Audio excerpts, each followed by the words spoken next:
Ladies and gentlemen, welcome to Invest in Brazil Social Infrastructure Edition, held by Apex Brazil in partnership with the Ministries of Foreign Affairs, Infrastructure and Economy, in addition to the Brazilian Development Bank. I am Roberto Scotto, head of the investment department at Apex Brazil, and I'm going to be the presenter of this event. This is the first chapter in a series of digital events on infrastructure that are planned to take place this year. The purpose of today's event is to highlight the development of social infrastructure in Brazil, the improvements in the Brazilian legislation, and the infrastructure opportunities that are open to private capital in the country will be detailed throughout this webinar by our guest speakers. The transmission will be in English with simultaneous translation to Mandarin. If you have questions, please send them to our Zoom chat, or you can send an email to ibi@apexbrasil.com.br. In today's event, we'll have the participation of strategic institutions such as the Ministry of Economy, the government of the state of Minas Gerais, Iguazu, the Secretary for Investment Partnerships Program, PPI, and the Brazilian Development Bank. For the opening remarks, I would like to pass the word to the President of Apex Brazil, Mr. Sergio Segovia. Thank you, Scotto. Good morning, ladies and gentlemen, and welcome to this year's first edition of the Invest in Brazil webinar series. Today, we will highlight the opportunities arising in social infrastructure in Brazil. Continuing the remarkable success of the last year editions, we are happy to provide first-hand information to investors, audience from 50 countries so far. Apex Brazil, in partnership with the Ministry of Economy, the Investment Partnerships Program, PPI, the Ministry of Regional Development, and the Brazilian Development Bank, the BNDES, would like to highlight some of Brazil's foremost opportunities. I'd like to express my gratitude to our most distinguished speakers, Mr. Gabriel Fiuza, Deputy Secretary for Infrastructure Development at the Ministry of Economy, Mr. Fernando Marcato, Secretary for Infrastructure and Mobility in Minas Gerais, Mr. Felipe Hatfinger, Finance Director and Investors Relations at Iguazu, Ms. Marta Cellier, Special Secretary for PPI, and Mr. Pedro Bruno Barros de Souza, Superintendent of Government and Institutional Relationship at BNDES. Thank you for accepting this invitation to promote Brazil to our investors. And of course, I greet all the attendees. As you may have noticed, economic recovery, regulatory updates, and the need to upgrade Brazil's existing infrastructure are turning this into an increasingly attractive sector with many opportunities for foreign investors in Brazil. With a gross domestic product of 1.84 trillion US dollars, Brazil is the largest economy in Latin America. As challenging as this year has proven to be, Brazil's economy is resilient. I'm proud to share the full commitment of the Brazilian Trade and Investment Promotion Agency, Apex Brazil, to attracting foreign investments to Brazil. Despite the current global emergency, the agency was directly responsible for facilitating 5 billion US dollars in foreign direct investments in Brazil last year. Our mission is to increasingly encourage investors to discover the opportunities offered by Brazil, covering all their needs and offering timely support, accurate connections with public and private players, as well as providing precise and quality information.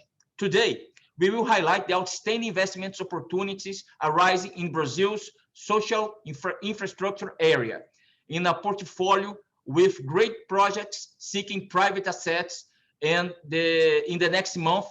And in the following years. Brazil is huge in size, in population, and in opportunities for investments.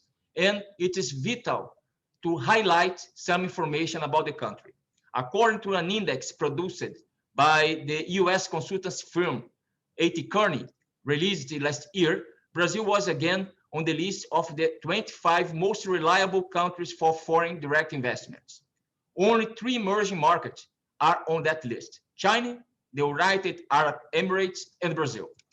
2 factors have mainly boosted this confidence in Brazil: regulatory and structural reforms and the Brazilian government's efforts to expand privatizations and concessions.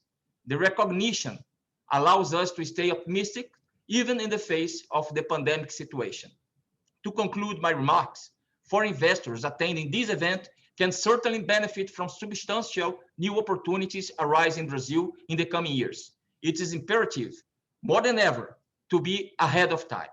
Keep in mind that ApexBrasil is at your service for any need you may have for safely landing in the country. Please try to access our bulletin with regulatory information on the sectors of infrastructure, ports, agribusiness, renewable energy, health, among others. The monthly bulletin is available in English at our website. Our doors are open to support your investments in Brazil. Invest with confidence, invest with ApexBrasil. Thank you very much. Thank you very much, President Segovia. Now to start the first panel, which will address social infrastructure as a catalyzer for the Brazilian economy and will further analyze its benefits for society. We are pleased to have in our event Mr. Gabriel Fiuza, Deputy Secretary for Infrastructure Development at the Ministry of Economy, Mr. Fernando Marcato, Secretary for Infrastructure and Mobility in Minas Gerais, and Mr. Felipe Ratfinger, Finance Director and Investors Relations at Iguazu Saneamento. We will begin our panel with Mr. Gabriel Fiuza. Mr. Fiuza, can you hear us? Sure. Well, thank you very much, Roberto. It's an honor to be here, and I thank you the invitation also from Apex, and I thank in the name of Sergio. Thank you very much. It's an honor to share a couple of ideas about the infrastructure landscape that we are living in. So we'll start. We'll share a couple of slides, if you allow me. Just a second.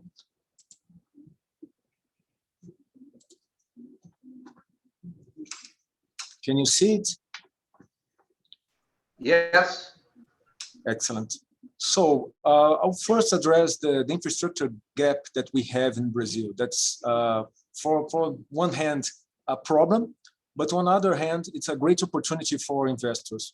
Here in Brazil, when we look to international peers, we have only 41% of capital stock in infrastructure, comparing to, of course, a couple of developed countries, but also developing one, such as South Africa. We have 41% compared to more than 60, 70% as we have in other countries. Here in Brazil, in the beginning of the 80s, we had almost 70% of capital stock in infrastructure. So we are very we are very behind the curve in this discussion. To address this issue, to fix this problem, we have to have at least, to increase in at least 20% our capital stock in infrastructure in the last 20 years until 2040. So we have internal models here in our secretariat that takes into account that to have sustainable economic growth, we have to aim at 60% GDP in stock of capital of infrastructure in the last 20 years. It's a huge challenge, but we had to do all of our homework to get there. So what we are talking about to saying that, we are talking about almost 90 trillion reais in investment.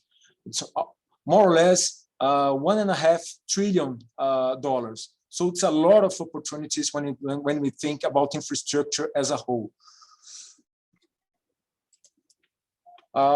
So what we have now and what we had to have in order to attain this objective.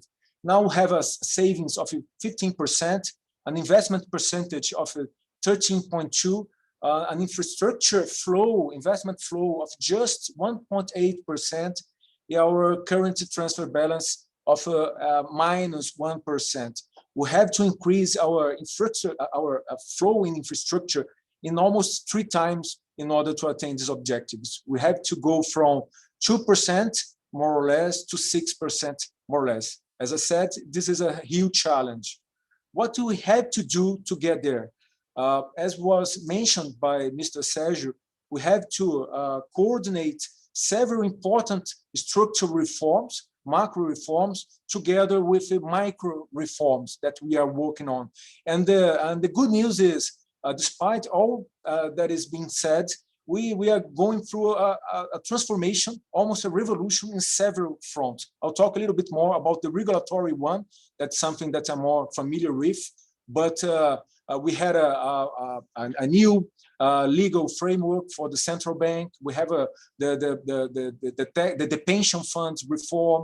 We are optimistic in terms, despite all the troubles, in approve the administrative reform, also the tax reform. So we are going to the right direction, but it's important to mention that only the infrastructure sector in the last 2 years, we approved a brand new legal framework for the telecommunications that's paramount to universalize the 4G and to make the most of the 5G. We approved a new regulatory framework for water and sanitation that we are working on executive bills to improve the legal framework, and we have also talked a little bit more about the sanitation markets, water and sanitation markets. We have ANA working through regulatory improvements to the market in order to reduce regulatory risk and to attract international investors as well. We have this year the approval of the new regulatory framework for the gas market, and we have on the pipeline very mature projects such as a new legal framework for the electricity sector and also for the trains sector as well. So we are doing probably, I don't remember the last 20 years that we conduct so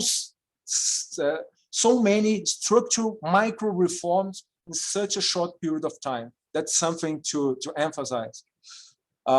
Unfortunately, when we look to the investments and now to stay in the attributes and the directives of my secretariat, I'll talk about what I think is the most important social infrastructure for Brazil right now, not in any order, in any way to diminish the other ones, but I think we have a huge challenge in the sanitation markets. When we look what we had in investments in the sanitation markets is even public or private the amount is absolutely insufficient to take us when we want to be in 12 years. The new regulatory framework for the water and sanitation markets presumed the universalization of the sector in just 12 years. Well, what is the situation of the sanitation and water and sanitation in Brazil? When we think about water, it's really below a lot of international peers, and it's very scattered in some sense. It's very heterogeneous when we look the whole country. We have the richest regions with a good coverage for more than 90% of water, as we see on the map on the left side. When we look on the north, for instance, we have more or less 60% of coverage in water only. So that's something that's really, we are really behind on water. When we look to sanitation specifically, sanitation coverage, then we have a very preoccupying, very troublesome situation. When we look to the north, just 12.3% of the of access to sanitation service in the northern Brazil in 2019. That's something that's a shame for the country. But now we have the opportunity to correct this problem and to overcome all those historical issues. Well, when we talk about just, we'll go quickly right here. When we talk, there's also a difference and distinction between what is urban and what is rural. And then when we look at the total, we have to be in 2033 with 99% of water coverage and 90% of sanitation coverage. So look, we are saying that in the north we have to get from, I don't know, 13% to 90%. We are talking about a huge amount of investments, but the opportunities are huge because the inefficiency of the current, particularly the state-owned operators in the country, are huge as well, particularly in those poorest Brazilian regions.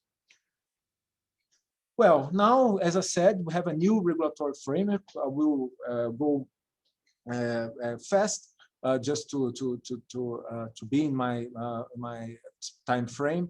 But we have a revolution going on here in Brazil because this new regulatory framework tries to address a very hard situation that the water and sanitation market face. That's the conflict of competence among different federative instances in Brazil, because in water sanitation, the titularity is from the municipalities. We have the states owning the countries and serving in some sense, water sanitation. We have general directives and a lot of public fund from the union. The new regulatory framework tries to address this issue by create a link among those federations instance through a concept of spending power. So from now, the ANA will have the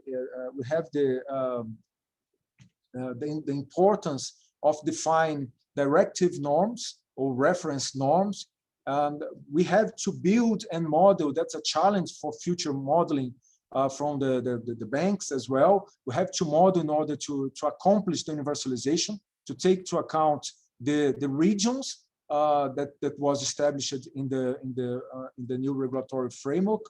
And if you don't do so, you'll not have access not only to direct money from the central government, but also to finance from federal banks in Brazil, just to simplify. But what will ANA will have to do? What will be those reference norms? There's a lot of things that they have to do, so they are already working on it. They have a very challenging regulatory agenda for the next, I don't know, particularly the next 2 years, but for sure for the next 5 years, there's a lot of things to do in the sector.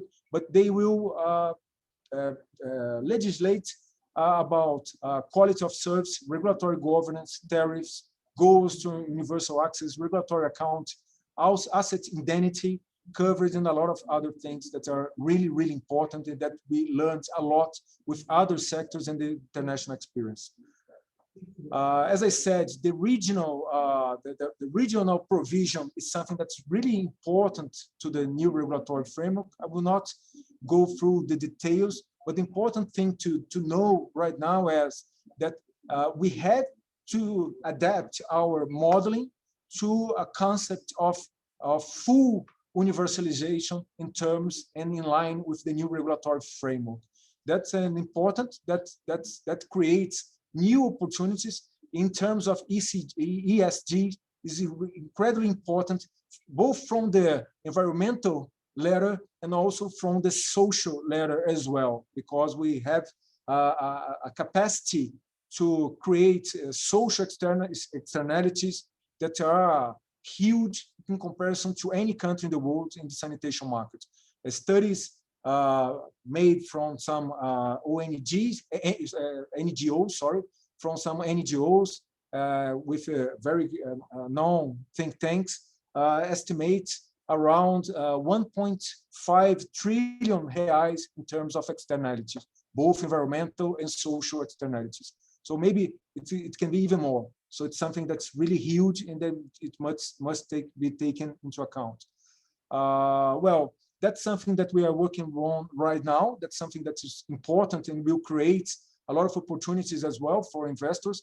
That's the decree about economic and financial capacity, because the spirit of the legislation is that we had to have the universalization in just 12 years, and in the legislation have a command to evaluate the companies and the contracts that are able to attain this universalization.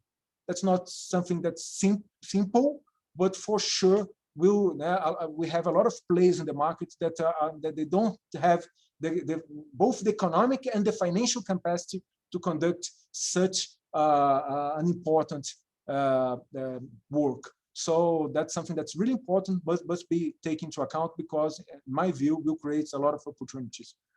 Well, so just to summarize, we have this necessity, of universal water and sanitation coverage by 2033.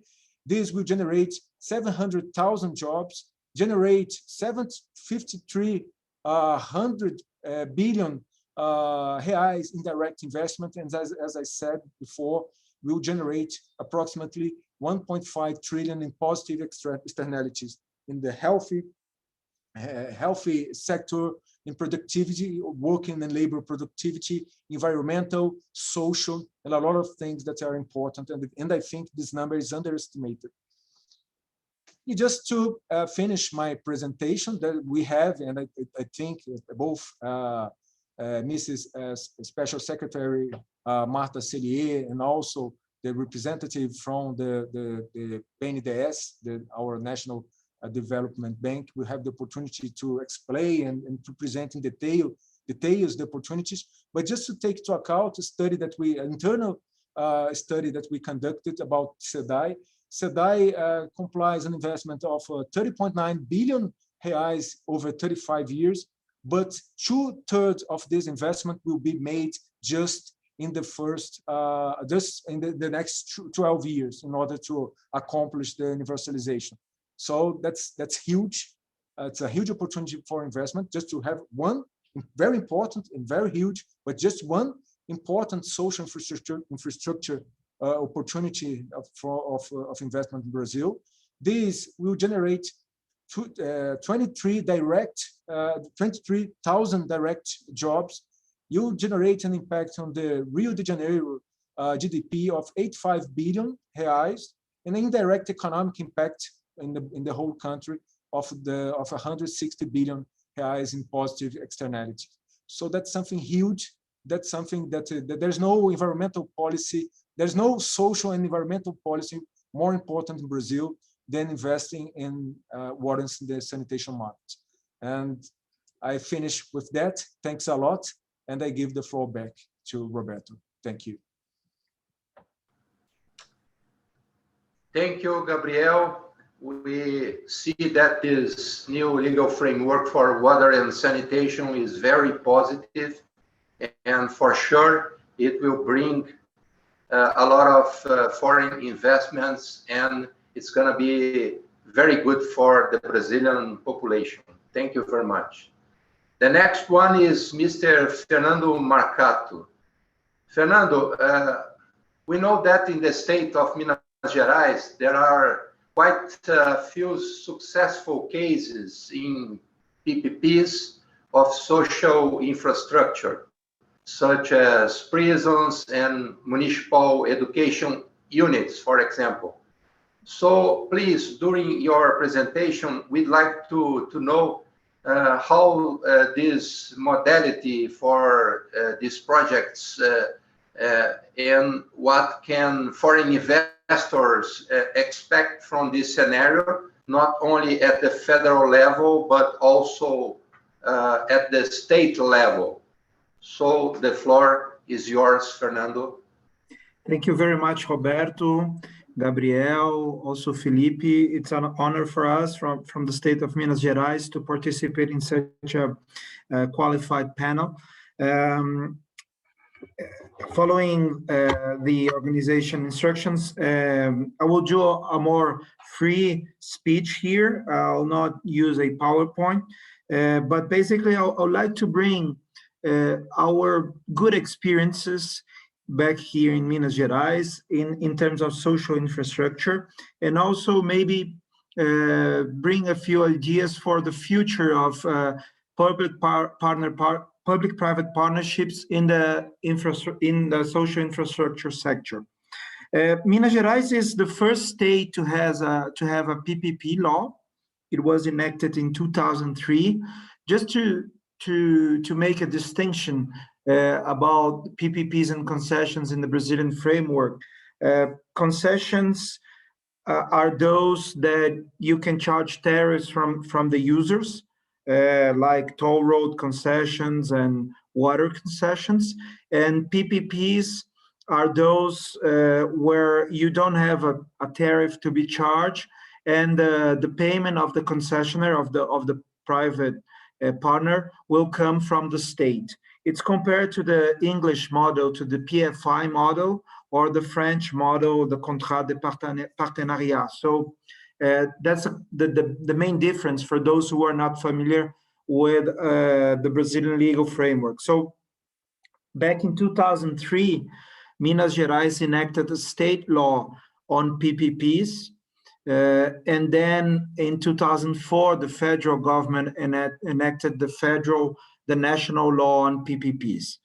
So that's the reason why we started doing the infrastructure, social infrastructure projects. And one of the first projects we did in Minas Gerais, this was in 2009, was the PPP of the prisional complex of Ribeirão das Neves. And since then, no other prison complex was built based on a PPP model. We now see the federal government and also the state governments, we have resumed this idea of having PPPs in the prisonal system, which is very good, and we are very confident that BNDES and the federal government are pushing hard this model. And we in Minas Gerais, together with the state of Santa Catarina, we are already developing a new PPP project for what we call social educative prisons, which are those prisons for prisoners under 18 years old. But taking our case here, our PPP complex prison as an example, what is interesting to know is that the model, the Brazilian model of prison PPPs is the one where the government will hire someone to design, build, and operate a specific prison complex, okay? Different from other countries like the United States, where the private initiative has much more freedom to build prisons, and in some cases one can say that these are private prisons indeed. In Brazil, is always the government who is responsible for deciding whether or not to build that prison and to establish through a 30-year contract, or maybe 35 years or 20 years contract, a long-term contract, the main features of this new prison and how it must be operated. Okay, so that's the first thing that we need to bear in mind when we are talking about PPPs in prisons in Brazil. Second point is that there are other initiatives in Brazil where the private sector participated in the management of prisons, but these are not technically considered PPPs. And I would say these are not maybe the best experience we have. We have the so-called co-management of prisons in Brazil, but these are short-term contracts where the private sector will come and help managing the prison, but the experience shows that without a long-term contract, the private sector is not very much interested in doing important investments. So this experience of co-management, I wouldn't say is like interesting for foreign investors to come. So coming back to the PPP model, what we have here is a 2,000 prisoners PPP that we developed, where the private sector built the prison units and is currently operating the units. But what is the extent of the operation of these units here in Minas Gerais? The private sector is manage the prison together with the public sector, especially because Brazilian law established that the public sector must decide on, for example, disciplinary actions. So the private sector does the whole management in terms of cleaning, food supply, even surveillance at certain extent, but the use of the strength must be shared or must be orientated by the public sector. So what we have is a joint management between the public sector and the private sector inside that specific prison. I would say at the beginning it was a challenge to make it work, but we have like now, after almost 12 years of contract, I think we have developed a good technology and a good know-how on how to manage to do this joint management of the prison. And that's a kind of experience that we have been sharing with other states and also together with the federal government to develop these new projects. Only for you to have an idea on the size of this market, Brazil currently has 770,000 people in prisoners. And the deficit of prisons, of places, of adequate places, is of 350,000. So almost half of, we need to increase in 50% our capacity. And also, I would say that this 770,000 also need to have like better conditions. When you take public prisons in Brazil, they are in a very bad shape.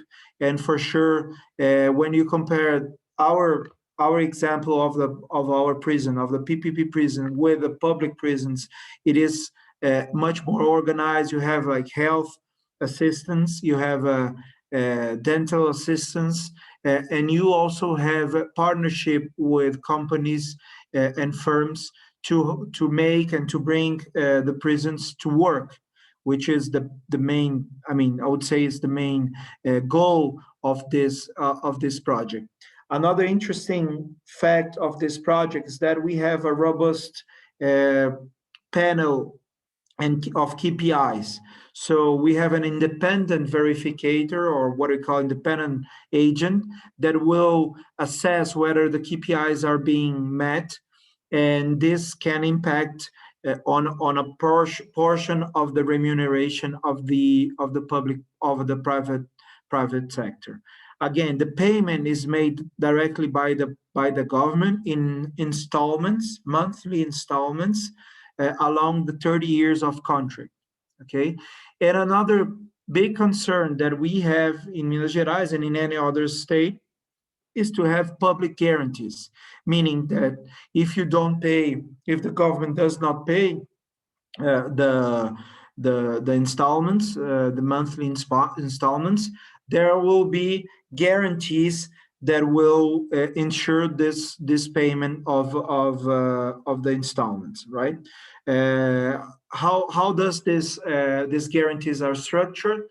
basically through public funds or through public goods or assets that are under the government control that are offered in guarantee to the private sector. So that's also a very important issue. And as Gabriel mentioned, the micro reforms that are being done and that have been done, they have strengthened this kind of guarantee in the Brazilian market. So I would say, for sure, I mean, we have like a huge opportunity in terms of investments in prisons and PPPs for prisons in Brazil, given the deficit of places, of enough prisons. And of course, Brazil, in some states, they have been even condemned by the justice, even on an international level, due to the bad shape of our prisons. So that's something urgent. And I think now we have the maturity to foster this new project. As I mentioned to you, together with the PPI of the federal government, we are developing another, what we call the social educative prison. That's again for minors, for people under 18 years old.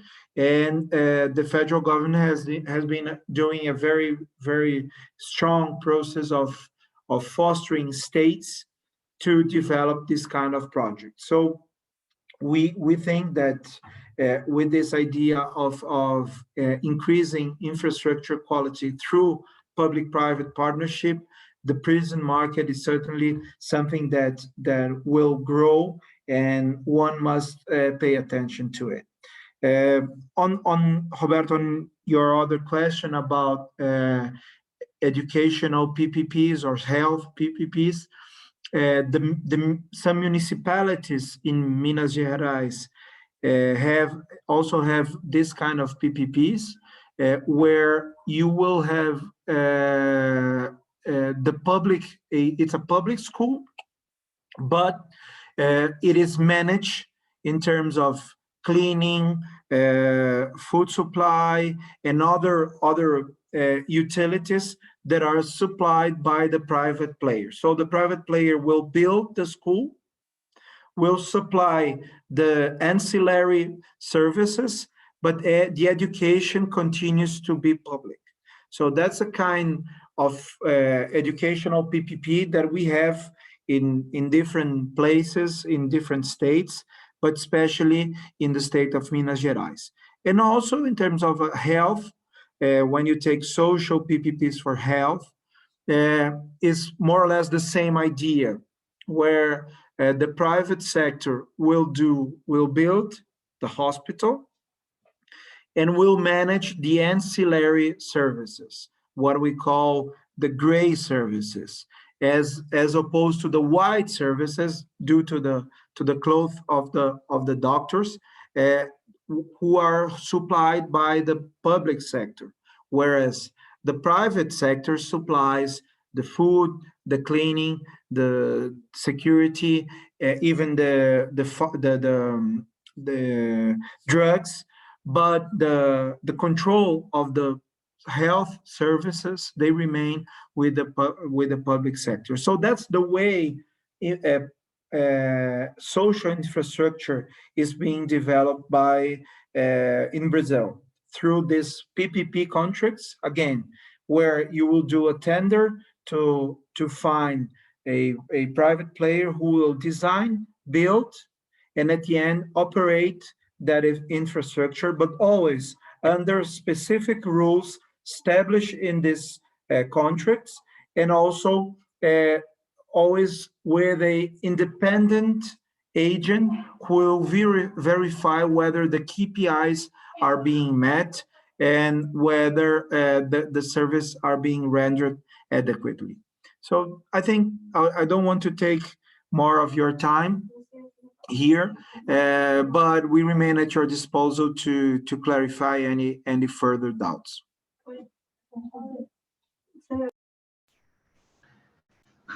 Thank you very much, Fernando.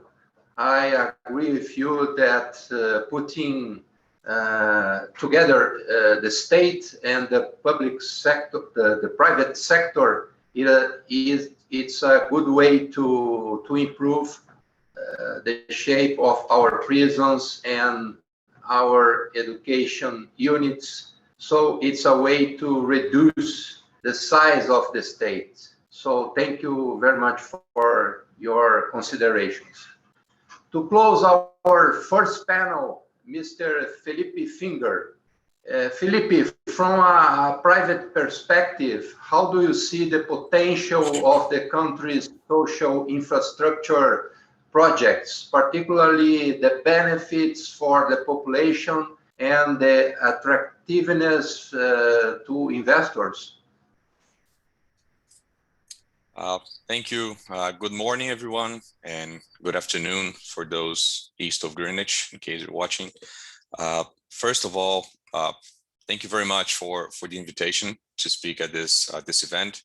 It is a pleasure to talk about social infrastructure and sanitation, particularly, to be honest, which is, of course, where I'm currently working more extensively. I'm very passionate about this topic. As you know, I'm a numbers guy, as you presented. I'm the CFO of a large company, and I'm a partner in a private equity firm. But I'm also a firm believer in doing my job with a purpose and marrying financial returns with social and environmental impact. And I think in the past, we are way past the time when people actually thought of social impact and returns as one or the other, or at least we should be. Those two things are not only capable of coexisting, but they are intrinsically related. And we are seeing more and more investors bring this to the forefront of their analysis process, philosophy, and the actual execution. We are seeing more and more companies actually facing also the reality that ESG, which is the three-letter word that is most famous right now to try to summarize what we're actually talking about when we talk about social impact, social infrastructure. So more and more companies are actually facing the reality that ESG is not a nice to have, it is a must. And so it has to be approached this way. At Iguazu, for example, just to bring more concrete evidence what I'm talking about, which is the company where I work at right now, we have a team fully dedicated to sustainability, including a specific position of transformation and responsibility manager, which is the closest you would say you'd have to a social infrastructure type of direct scope. We have an ESG committee, and we issue an annual sustainability report. We founded and we support an institute called Instituto Iguazu, whose goal is to help Brazil universalize its sanitation services through innovation and education. All across the country, it's not just company related, so it's also our way to help and go beyond specifically what we do in the company. Even our controlling shareholder is managed by a private equity firm, IG4 Capital, who is certified as a B corporation. And as a direct link to the financial market world, we issued last year the first true sustainability debenture in Brazil, almost 1 billion reais to fund our capex plan in a couple of concession contracts. So, this is not an either or, as I said. So if we understand really infrastructure as a set of services which are critical to the well functioning of a city, then sanitation is right in the core of it. And it is finally being treated that way. You saw the presentation there earlier from Gabriel about the new regulatory framework. With this new regulatory framework, the extensive pipeline of new contracts to come in the near future, which is the direct consequence of that as well, is the main goal of that is not only universalizing sanitation, but also doing with quality. I think we have been focusing a lot in terms of extension of the services, the availability of services. Of course, this is the first step, but doing it with quality, it's something that cannot be forgotten. And just to give, again, taking sanitation as an example, you saw the numbers for water coverage in Brazil that Gabriel presented. It seems like, forget about the sewage part, which of course where we still have most to improve. But when you look at water numbers, it might even seem that we are in the right direction. But if you go further and talk about water loss, if you talk about intermittence in the service, if you talk about the quality of that water being provided, being supplied, we still have a long ways to go. So when you talk about social infrastructure and an impact, it's really not only about availability, it's about quality. Those two must go hand in hand. And I think, slowly, but we're getting there. And in terms of sanitation, more specifically, as I said, I think we are in the right direction. We're taking the right steps, and now we have the full way to go.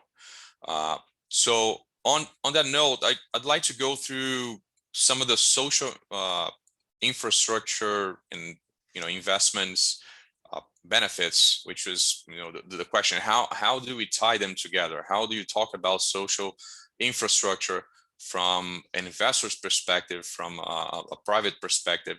How do you put those two together? So I think you have to talk about this in different ways. So there is more of a macro approach, which the obvious relation between infrastructure and development, either economic or social. We shouldn't even have to make that distinction anymore, to be quite frank, but we still do. So infrastructure is a very broad term, but it is rooted in the basic principle of social and economic development. So if you're talking about sanitation, if you're talking about roads, if you're talking about energy, it must have an impact on people. Otherwise, this is not truly infrastructure. It's something else. So it's the very basic of developing a city, developing a country, and doing as I said, the basic, the foundation for the rest of the economy.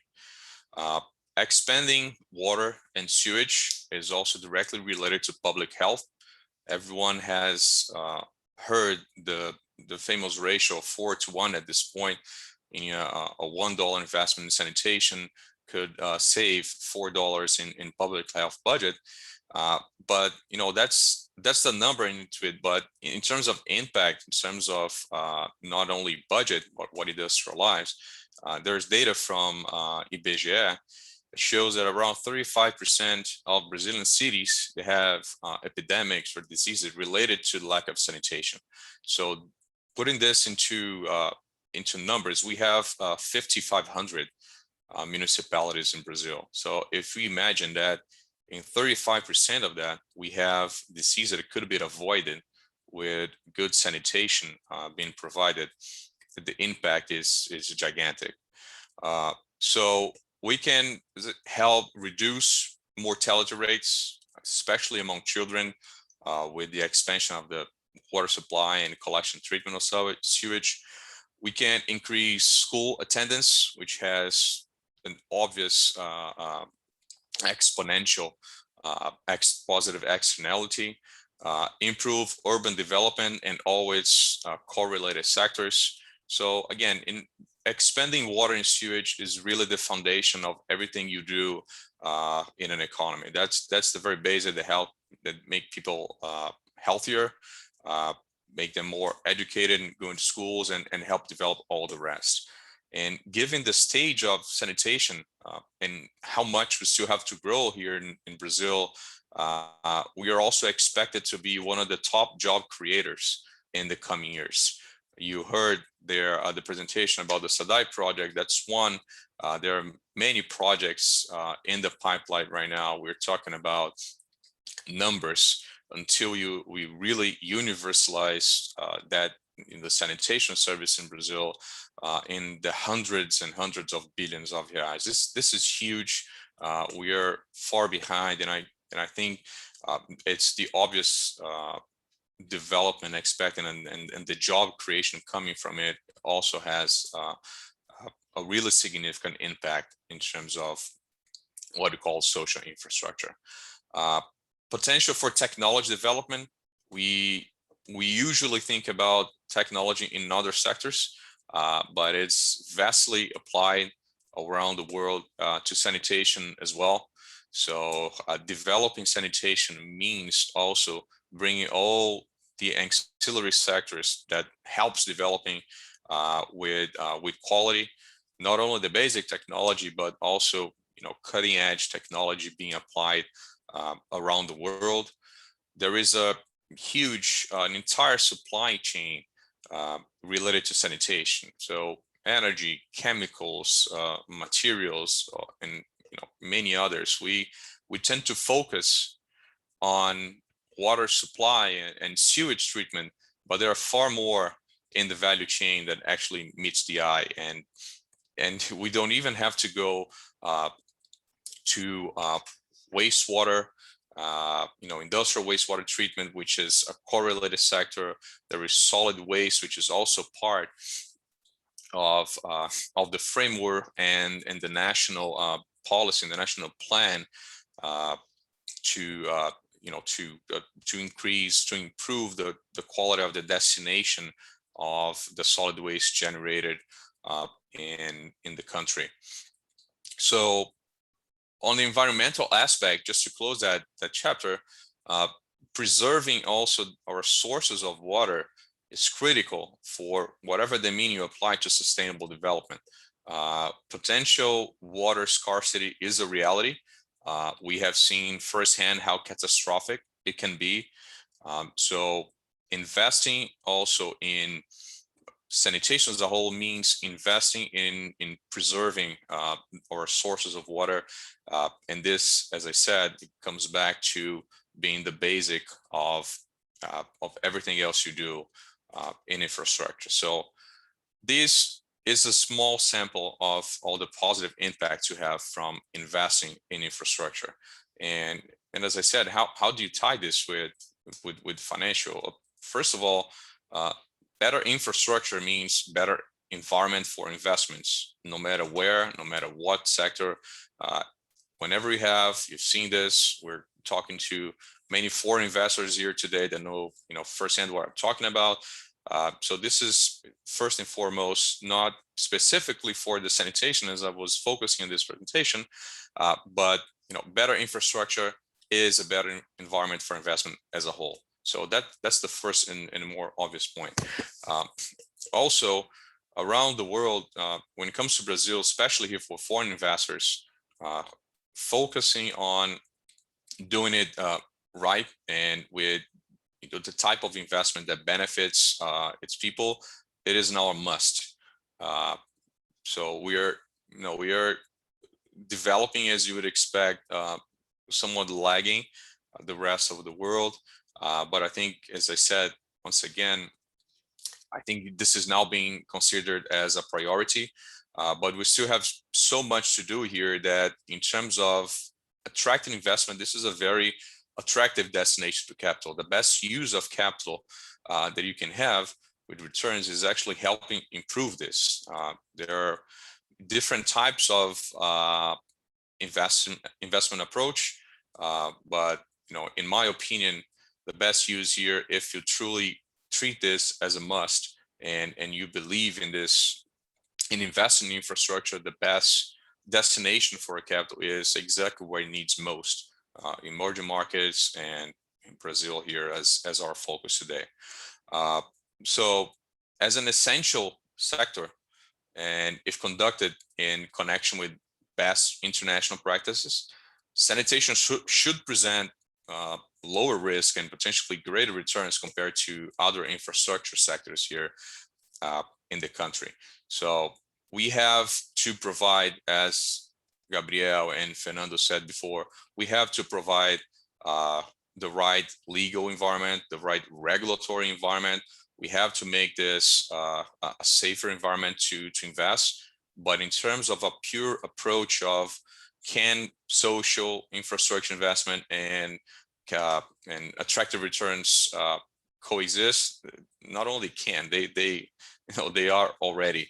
This is the destination. This is the dream of capital deployment, actually bringing your capital to help developing, and when you do that, you tend also to have greater return. So from the company perspective is being prepared, treating this really as strategic, treating this as a must, and treating this not in spite of the benefits, but actually looking at how you can extract both the most positive externality from both. So that's what I want to talk to you and leave you here, and of course thank you a lot once again for giving me the opportunity here to talk about this this topic, and hopefully we see this the next time we talk. This is going to be in a very different scenario, much more positive than we are today. Thank you very much, Felipe, for your comments from the private sector perspective. Now, we have one question from our audience, and this question is addressed to Fernando Marcato. Fernando, considering that the state of Minas Gerais has always been a reference in PPPs, what are the main characteristics that differentiate your state's projects? Thank you, Roberto, for this question. We have here a very strong commitment with legal stability. And we firmly believe that the best way to develop the increase of our infrastructure quality is through participation of the private sector. Having said this, we understand that, first of all, regulation is something that needs to be really, when I mean in regulation, I'm talking about independent regulation in terms of having independent bodies, or even if the government is doing the regulation of the country, to have a view that a long-term contract, the PPP contract, need to have adjustments. We have this firm belief, and that's why we need to be in constant dialogue with our concessionaires. Since the beginning of this mandate, we have started a program, what we call a program of clearing possible issues or conflicts that could exist in our contracts with the private partners, and we have been quite successful in doing that. So currently we have 12 concession and PPP contracts in the state, and we have been doing sort of constant meetings and negotiations with our private partners in order to, as we call here, rediscuss the relationship and look ahead for the next 10, 15 years of the contract. What need to be improved? What were our problems? What have we done correctly? And what do we need to improve?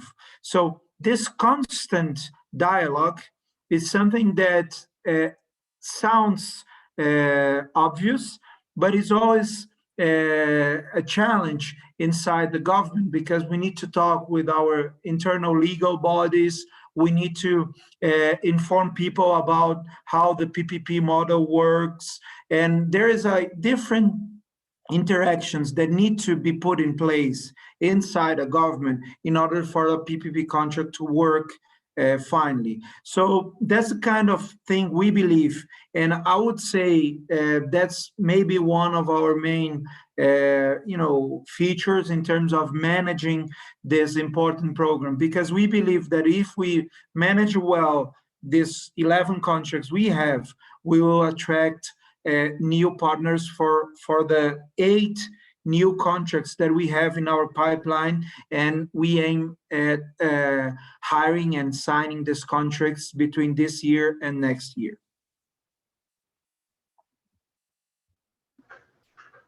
Thank you, Fernando. There is no doubt that the relationship with the investor is very important. And I'd like to note that ApexBrasil is always working together with all the states in Brazil in order to facilitate foreign investments in Brazil. Thank you very much for our speakers, for your excellent participation in this first panel. Now, I will give you a brief overview of what ApexBrasil can do to help you from the moment you start considering invest in Brazil through the beginning of operations in our country and all the way to the development of your company's presence in Brazil. But before that, I'd like to answer the most important question for every investor. Why invest in Brazil? First of all, because it's a continental country of 8,500 square kilometers that is very rich in natural resources. It has fertile soil and abundant water for agribusiness, many natural and energy resources, besides the largest biodiversity of the planet. Brazil has a big and diversified industrial park. The industry represents 21% of GDP, 70% of exports of assets and services, and 72% of private investments in research and development. Despite the pandemic, according to the Getúlio Vargas Foundation, Brazil's Industrial Confidence Index continues at high levels.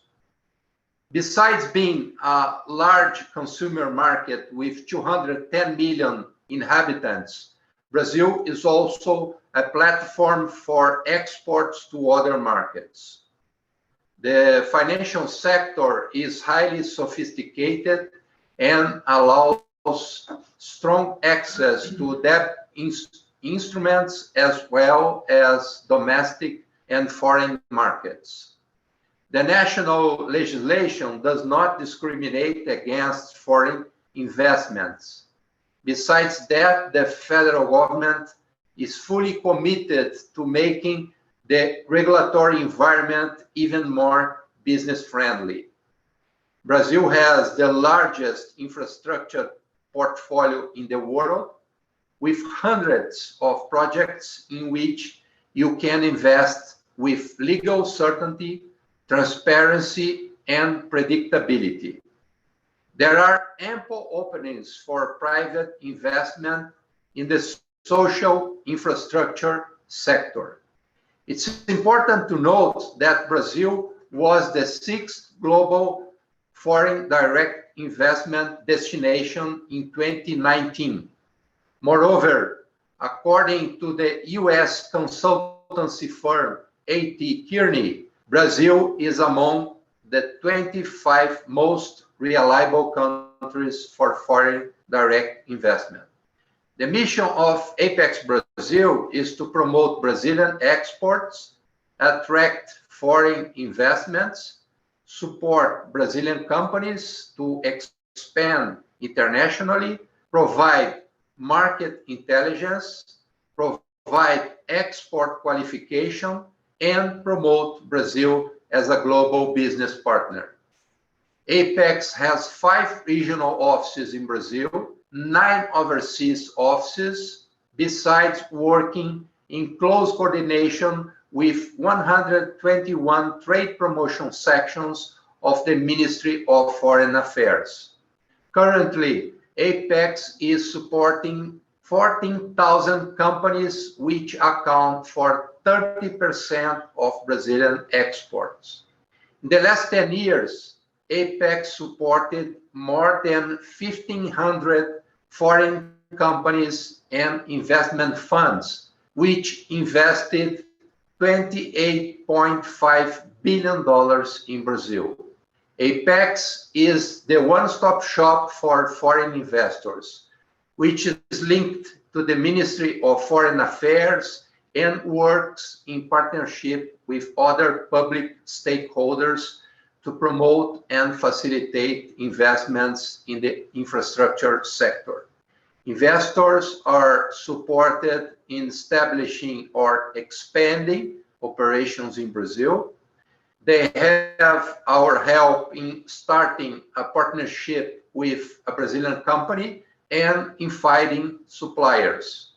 Investors can commit capital in Brazil through funds and companies with our advice, and they can count on Apex custom-made market intelligence for supporting their strategic decisions.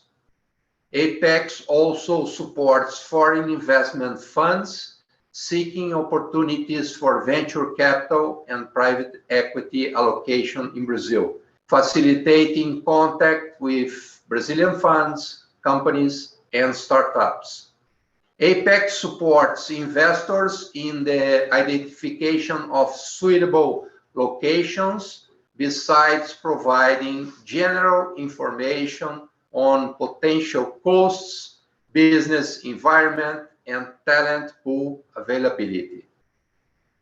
And using an extensive network, ApexBrasil also acts as liaison between foreign investors and regulatory and local authorities. We arrange one-on-one meetings between investors and public and private local stakeholders, besides organizing investment roundtables. Apex also organizes business seminars like the ones which happened in China in 2019, in India, and in the United States in 2020. Since the very beginning of this pandemic, Apex has a hot site for supporting Brazilian companies and foreign investors, particularly providing updated and qualified information regarding all the measures introduced by the federal government to overcome the economic crisis.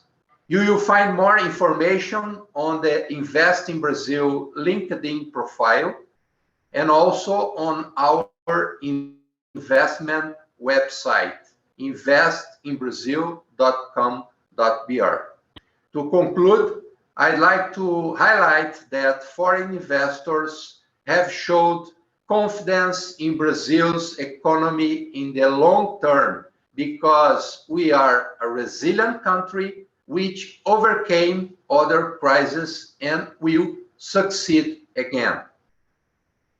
Finally, let me state that ApexBrasil stands ready to assist foreign companies wishing to invest in Brazil, a country of millions of people and opportunities.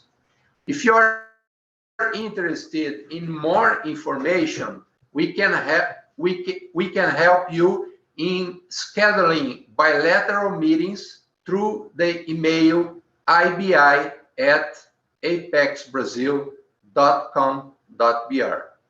The ApexBrasil investment team will be pleased to help you. Now, to continue to our last panel, which will address the opportunities on social infrastructure in Brazil, I'd like to call the Special Secretary of Investment Partnerships Program, Ms. Marta Serier, and the Superintendent of Government and Institutional Relationship at BNDES, Mr. Pedro Bruno Barros de Souza. It's a pleasure to have both of you with us today. Ms. Serier, how has the PPI seen this growing social infrastructure in Brazilian projects. Could you give an overview of the social infrastructure assets available to investors? Marta, the floor is yours. Thank you, Roberto Scotto. It's a pleasure to be here. I'd like to greet also Pedro Bruno from BNDES. Always a good opportunity to talk about PPI, our portfolio, and investment opportunities. We are working a lot on social infrastructure in Brazil right now. We can say we've been working on all kinds of infrastructure. Sometimes it's even hard to define what a social infrastructure is, since everything that impacts population with public services can be considered social infrastructure. But I'll try to bring more details today about some projects we have that somehow are new to Brazil, not so much on transportation and energy, where we have many opportunities for investments, PPPs happening all over Brazil for airports, railways, highways, and ports, but also energy generation, transmission, oil and gas. This is something we've been doing for many years, and we've been trying to increase our portfolio with those projects. But Brazil is going through a diversification of its portfolio, with opportunities in sanitation, opportunities in daycare, schools, hospitals, prisons, public lighting, solid urban waste. So I guess it would be interesting to present some of those opportunities to you. I brought some slides. Let me try to share them with you.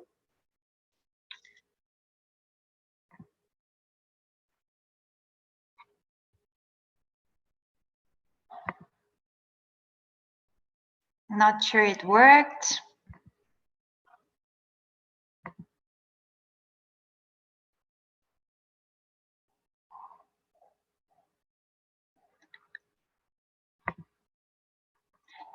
Can you see my presentation? Not yet.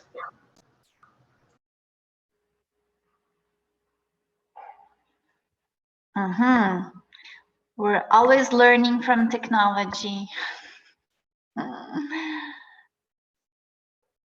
I'm not having many options here at Zoom for sharing. Do you think it's possible from Apex to share it?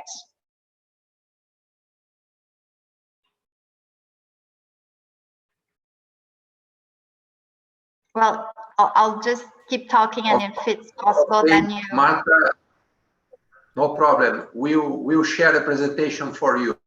Just a minute. Thank you. Well, I'll start explaining very fast what PPI is, our investment partnership program here in Brazil. We have a council of ministers. Minister Guedes from the economy is the president of this council. Oh, thank you so much. It's the next slide.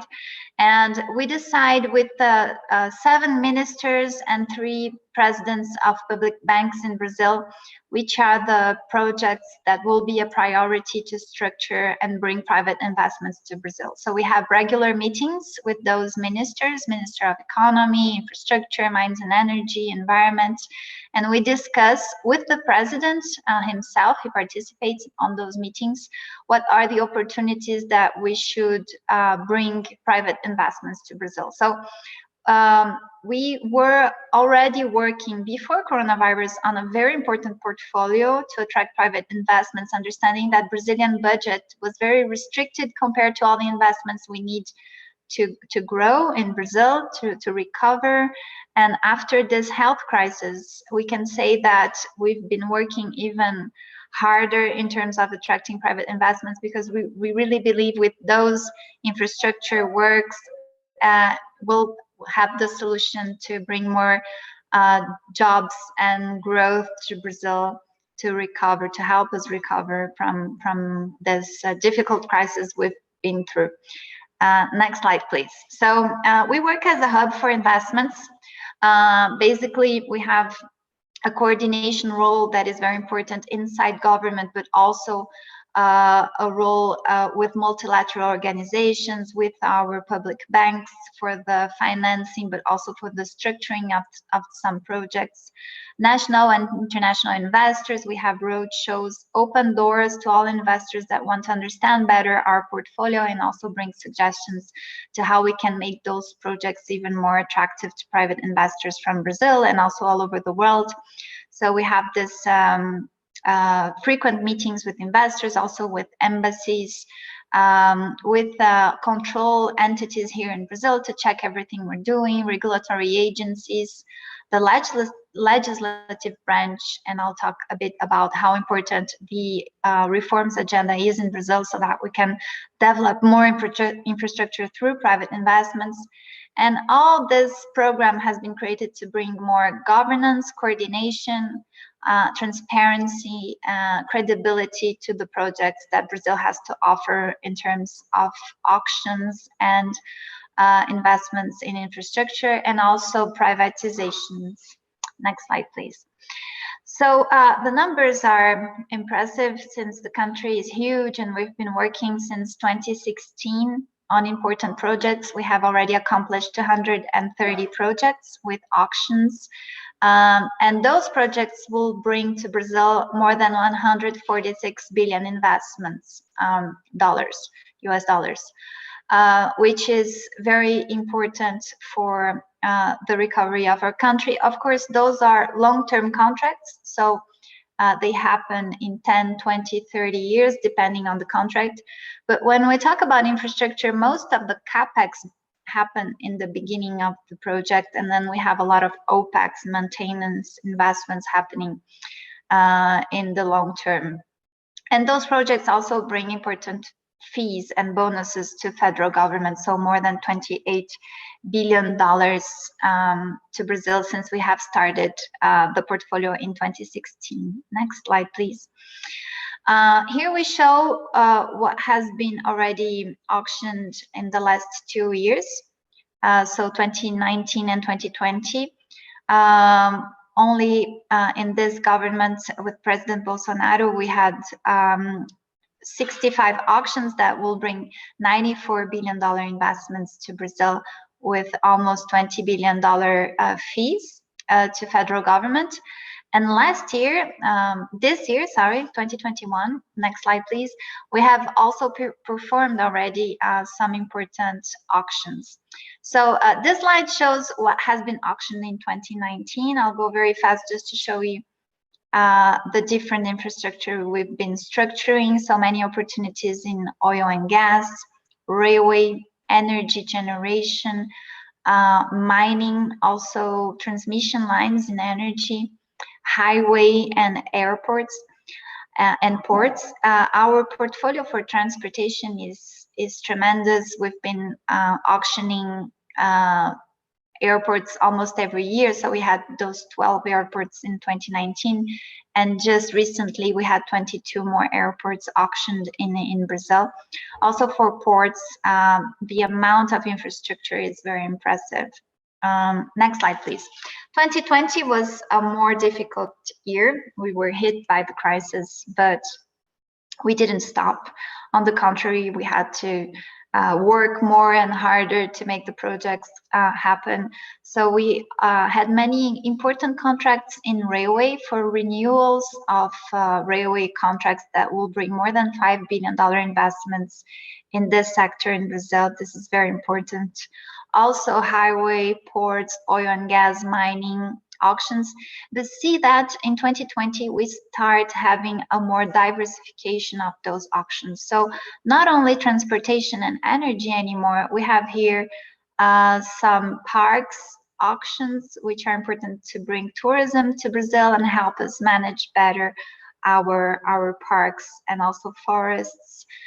We had public lighting auctions, 9 auctions that were structured by federal government. Those are services that are responsibility from the cities, but the federal government decided to help with all the feasibility studies, hiring consultants, doing all the bidding documents, writing contracts, sitting together with the cities so that we can bring private investments to those cities, even when the service is not directly the responsibility of the federal government. And those auctions in public lighting, they have also very important impact in terms of safety security in Brazil, and in terms of attracting tourism to important places and cities in Brazil. See also that last year we had auctions in sanitation, and that's something new for us, and federal government is structuring those projects for the cities and the states. So Pedro Bruno probably will talk a lot about it, since the BNDES has been doing amazing job in terms of structuring sanitation projects. And we've seen the results of those jobs with this important auction in Alagoas last year, where we had many players participating and very impressive results, with more than $500 million investments in this project and $400 million fee for the winner that won the Alagoas project last year. We had also a project in Cariacica, Espírito Santo, structured by BNDES. Next slide, please. And those are the auctions we had this year. So 2021, we say it's the year of the infrastructure in Brazil, since we had to delay, unfortunately, some of our projects in 2020 because of coronavirus. Then we have a huge amount of auctions that must happen in 2021. So we already started with some smaller projects, such as the Fishery Terminal of Cabedelo, but showing that we've been giving a lot of importance to those infrastructures that have huge impact on the local population, even though when we compare a fishery terminal with a railroad, the amounts of investments are very different. But we know that the local impact of bringing private investors to a fishery terminal, bringing the right infrastructure, is very important. So we've been dealing with huge and smaller projects, if the smaller projects have great social impact to the local population. We also had mining auction, airports auction, and it's important to highlight 22 airports only the week before, not this last week, the week before. We had the auction of 22 airports, and those are huge airports. We had Curitiba, for example, South Brazil, Foz do Iguaçu, Manaus, North Brazil. We brought very interesting groups to the table. We had 7 participants, 7 different groups participating in the airports auction. The French from Vinci won the airports North Brazil. Then we had the Brazilian CCR winning the other 2 blocks of airports, which show the appetite in a very difficult moment, because Brazil is still going through the health crisis, and this crisis has affected a lot our airports, the demand for air transportation. But when we compare to the impact on airports in the world, we see that Brazilian airports are recovering better. And we see also that government has been very, let's say, brought quick answers to the table to help our concessionaires that are already investing in airports here in Brazil, with the rebalancing of contracts, with standstill of finances. And we did everything we could so that the services wouldn't stop and that our investors wouldn't have more trouble than the coronavirus already brings to the table. So this is why we believe we had such an important result with those last 22 airports. Also, one important railroad, the FIOL in the state of Bahia, that will help bring ore from iron ore from the north of Bahia to the port of Ilhéus. We also had 5 port terminals. So just with the auctions that happened in 2021, more $2.4 billion, and we have many other auctions to come. Next slide, please. So this slide shows a bit about the work Brazil has been doing, not only in structuring infrastructure projects, but also in advancing in Congress, making the whole investment environment better for private investments. So we have been dialoguing a lot with our congressmen to approve important bills, and those bills are bringing results in terms of investments. This happened, of course, for sanitation that I mentioned. We approved a bill. I'm sorry for that. Sorry, this is home office. Sometimes we have some trouble with dogs or kids, right, Pedro? Sometimes it happens. I'm sorry for that. So sanitation, the fact that we approved the bill has already brought many investments to Brazil since we've been structuring the new PPPs and privatizations in the sanitation sector. So the law opened the possibility for those investments in Brazil. Also, we have approved very recently the new gas market that will also bring private investments to the gas sector to Brazil. And we've been approving in one of the houses already, in the Chamber of Deputies, for example, we've approved the cabotage law to incentive this type of transportation, not depending so much on road transportation here in Brazil. Also in the Senate, we have approved the modernization of the power sector, the law of concession and PPPs here in Brazil, and the Brazilian foreign exchange market to help us deal with some effects risk of some projects. And we have many other things happening and being discussed in National Congress, such as the privatization of Eletrobras, environmental licensing, infrastructure debentures, the National Post that is going to be privatized here in Brazil, railways authorization. So this is just to show you that we've been working a lot to develop more infrastructure, to bring more private investments. This means feasibility studies, bidding documents, contracts, rules, roadshows. But we have also been working a lot on making the whole legal system better for those investments with this very important portfolio of bills that are being analyzed and voted in Brazilian National Congress. Next slide, please. So I showed what we did in the last 2.5 years and then what's coming next. So this is the portfolio we have today in PPI, what we're structuring right now.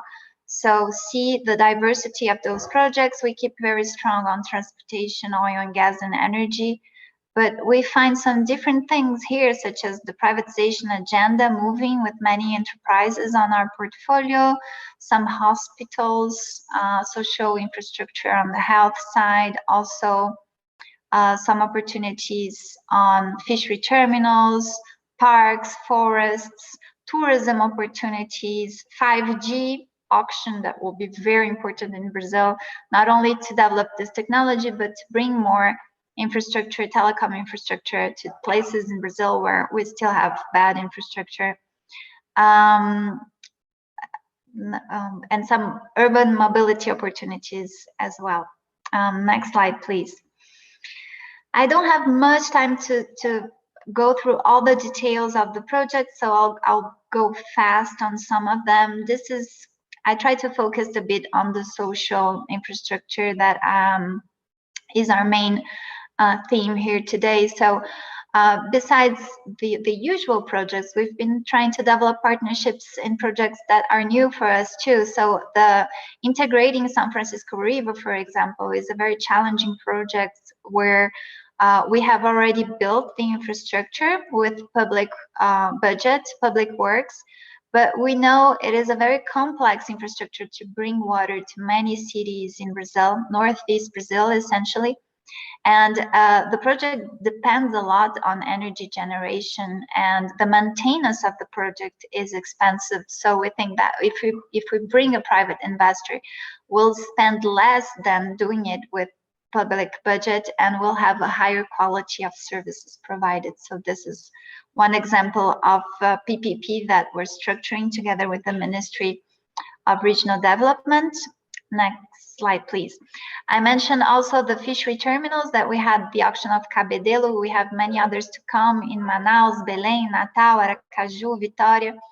And we decided to look at those terminals, although the capex of those infrastructures are smaller than what we're used to, because we realized that Brazil has such great potential for exporting fish and even to have more fish being consumed in the national market.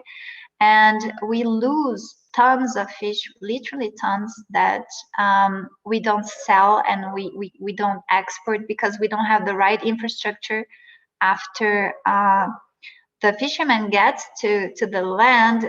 He doesn't get the ice or the water or the right infrastructure to bring this fish to markets and have the possibility to sell it or to export it. So that's why we decided to enter the Fishery Terminals agenda with the attraction of private partners to help us develop this right infrastructure and have the right services to population. Next slide, please. We have some projects that are being structured together with the cities and the states that have huge social impact, and we count a lot on BNDES and also Caixa Econômica Federal to develop those projects. So I mentioned some examples on sanitation, but usually when we talk about sanitation, we talk about water and sewage infrastructure, but we also have the solid waste that is very important here in Brazil. Unfortunately, we still have solid waste in the wrong place, and this has huge impact on environment and also on the lives of people. So we've been structuring PPPs to bring private investments to this sector to collect the waste, transport the waste, and get the right destination, and using, for example, technology to get an energy from this waste here in Brazil and making money out of it. So those are very important projects we're structuring. I mentioned about the public lighting opportunities. The daycare opportunities are important. We have some projects happening in Teresina, Piauí, and also in Alagoas. Those are pilot projects, since we're learning by doing the structuring of those projects. The idea is that we start small with some cities, and then if the modeling is good and we have successful auctions, we can bring those projects to other cities all over Brazil. So the idea is that the private partner can build the infrastructure. We have a lack of opportunities in daycares in Brazil. Many children don't get the infrastructure to go. So it would be a way of reducing this gap, making more places available for children. Those are public daycares, so population wouldn't pay for it. We do, so government would pay for those kids to go to daycares, but we realize that what we have from our budget in our public daycares can be even more expensive than bringing investors to those projects. So we expect to spend less and get better services with the daycare PPPs. It's the same thing for primary healthcare units. We've been structuring some hospitals and daycare units, primary healthcare units as PPPs, so bringing private investors to build those infrastructures, bring all the equipments, and then the doctors, and then the public sector will be hiring those investors to deliver those services that will keep on being free for population, but will have not only the public services happening directly from government, but also in this with this possibility of PPPs. And then something new for us also is the PPPs of prisons and correctional facilities. This is also something very important where we lack infrastructure for prisons in Brazil. We have some studies from the Ministry of Justice that show we should be, unfortunately, building many prisons all over Brazil. It is expensive not only to build them, but also then to operate them. And unfortunately, in Brazil, we've been spending much more with prisoners than we spend with kids, and this is wrong. We should be investing more in the future and education of our kids than we invest to keep people in prison. And prisons in Brazil don't get the opportunity of work. So literally, we spend a lot just to keep people in a cell, and it doesn't help them in bringing them back to society after they finish their cycle in prison, since we don't teach them anything or a job or anything. So the PPP project in Brazil is a complete change in terms of bringing private investors to build the prisons, but also to bring the industries to the prisons. And then prisoners that want to work, because it's an option in Brazil, it's not mandatory, for those that want to work, they will be able to go to those types of prisons where they can learn a job and get a salary from their job. And part of the salary will be used to pay some of their expenses in the prisons, and some of their salary for their savings when they go out of prison. So that's something very new, that we have 2 pilots happening in South Brazil, and we hope this will really change reality of prisons here in Brazil if it works well. Next slide, please. I know Bruno will talk a lot about sanitation, so I brought some slides showing what we've been structuring in Brazil right now in terms of public lighting, sanitation, and also those social infrastructure I mentioned. But I'll go fast on that since I've already explained a bit of how it works. We have some very important projects coming, such as the project of Rio de Janeiro, an auction that is weighted, that will happen in 10 days, right, Pedro? The 30 April.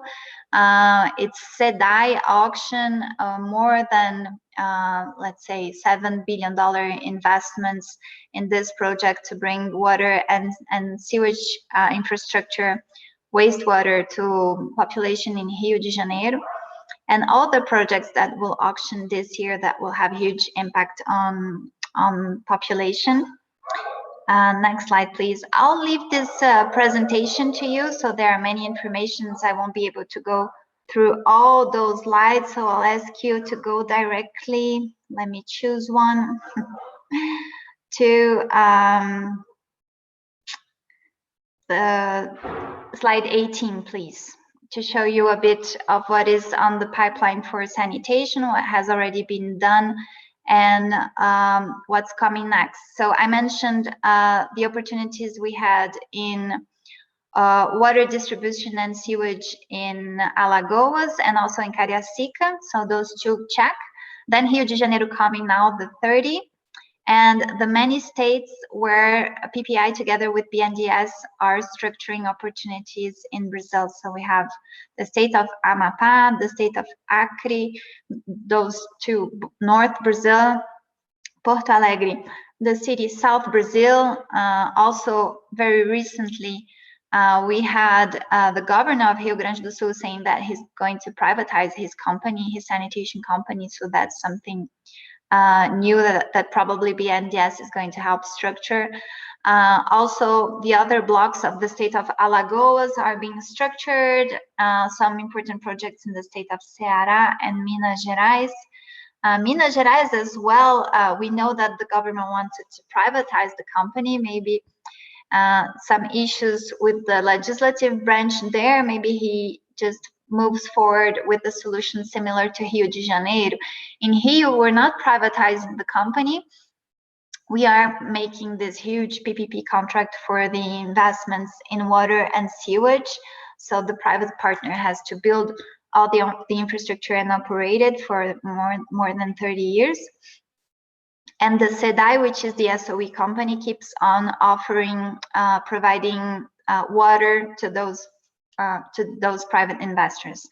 I say those because in Rio we have 4 different blocks, so 4 auctions of cities happening the 30, and those investors will be buying water from the SOE. So it's a different model because the state had some trouble with the decision of privatizing the company, but still a model that we think will work and will bring many investments to the city of Rio de Janeiro. The next slide shows what we're structuring in terms of public lighting. So different cities, many auctions expected to happen in 2021 and 2022. All those projects will benefit more than 5 million people in more than 15 cities, with a capex also relevant, 140 million US dollars. And see all the supporters we have for the public lighting projects. We have the IDB, the French agency, Expertise France and AFD, the IFC, the World Bank. For those projects specifically, we have the Caixa Econômica, but BNDES as well has many projects being structured for public lighting, such as the city of Curitiba. I have this, it's the next slide. Yeah, it's the projects for that are being structured by BNDES. So see how relevant it is. BNDES very focused on larger cities, so capitals that are receiving this support to have all the consultants and feasibility analysis and bidding documents. And there we can find more than 261 million investments, US dollars. Next slide, please. So those are some details on the projects on prisons and also the daycares. So we have project pilots happening in Alagoas with 67 units of daycare. So those are greenfield projects. The private partner will build this infrastructure in the city, in the cities of the state of Alagoas, 67 new infrastructure for children. And we expect to have more than 30,000 children benefited by those projects, with more than 61 million investments only in Alagoas. The auctions, we expect them to happen all next year for this social infrastructure, because we've been in the middle of the feasibility studies of all those projects right now. So after the feasibility studies, we have a public hearing step. We have to go through our courts of analysis to see if the numbers are okay, and then do some roadshows, talk to investors. So that's why probably those auctions will happen only next year. Also for the prisons, the projects are in Santa Catarina and Rio Grande do Sul, South Brazil. And we have also juvenile facilities, which are for prisoners with less than 18 years old here in Brazil. Next slide, please. I am very short on time, so I'll leave this presentation to you, explaining a bit of the projects, and I'll go directly to our last slides where we have the next step. That's slide 28, please. And I'll show you the portfolio of auctions we expect to have this year in 2021. So you saw that we already had 30 auctions this year, 30 assets that went for auction. And this is what we have to offer, we expect to offer this year. So until the end of this year, 98 assets more to come, with the opportunities of more than $86 billion investments in each of those projects.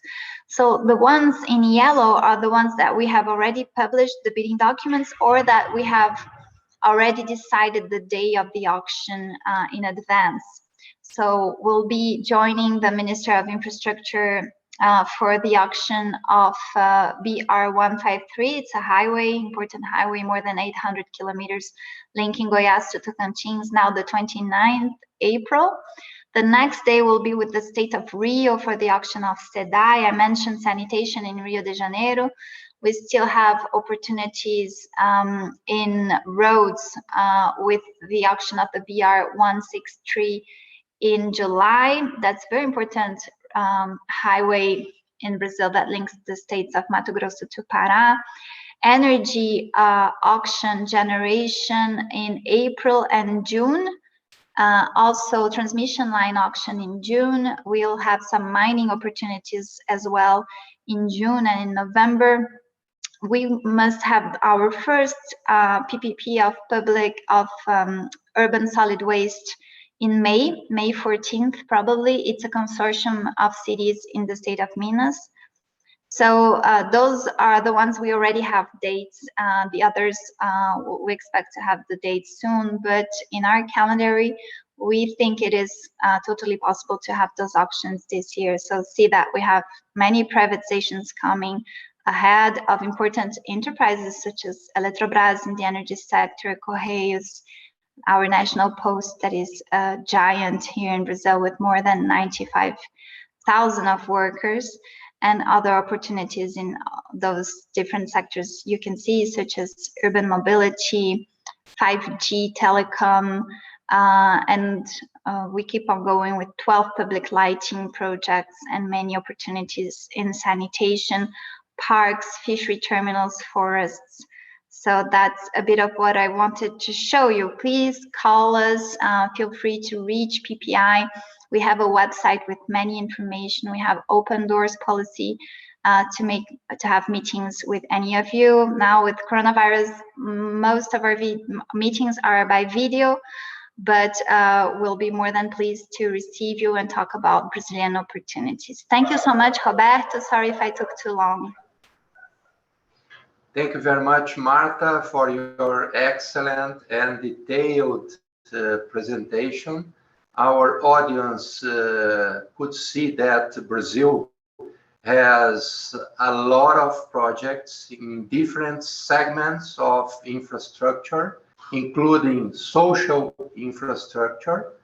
And it's important that you mention that Brazil has many pro-investment bills in the pipeline of the Congress. So as I said before, the federal government is fully committed to improve the business environment for investors and, of course, to improve our infrastructure. Thank you, Marta.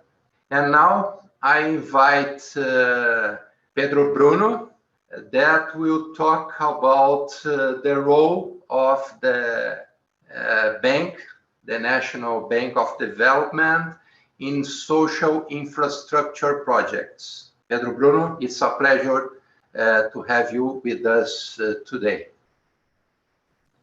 Good morning, everybody. Thank you, Roberto Scotto. It's a pleasure for me to be here. First of all, I would like to say thank you for the organization of this great event, especially Mr. Segovia and Apex team that are great partners at BNDES.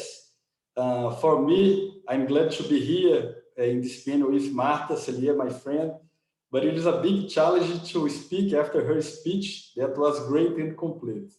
I extend my gratitude for all of you, ladies and gentlemen, that are together following us here, for the chance to present to you the opportunities to invest on social infrastructure in Brazil, which is the BNDES whole, and what are our main goals related to this agenda. I prepared a brief presentation that I want to share with you. Hold on a second. Could you please see my screen?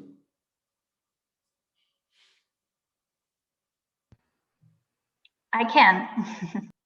Okay, thank you, Marta. So to start, before talking about the social infrastructure projects, I would like to present BNDES strategic guidelines for the infrastructure sector. We are the federal government main provider of investments and long-term funding in various sectors of the Brazilian economy. And one of the main priorities of BNDES in the last 2 years was to develop a new business area focused on services to public sector that we call Project Factory. The combination of a portfolio of financial solutions and services focused on promoting sustainable development.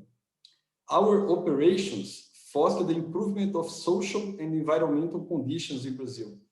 And just to give you a figure, more than 50% of BNDES portfolio is linked to projects that support the green economy and social development.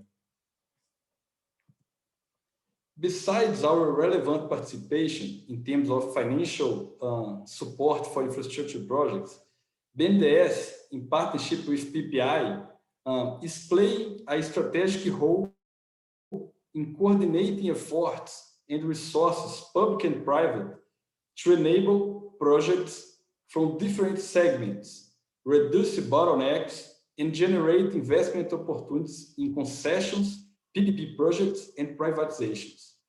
We are convicted that we will always find good investors, good partners for high-quality projects, and so we start up a project factory here at BNDES.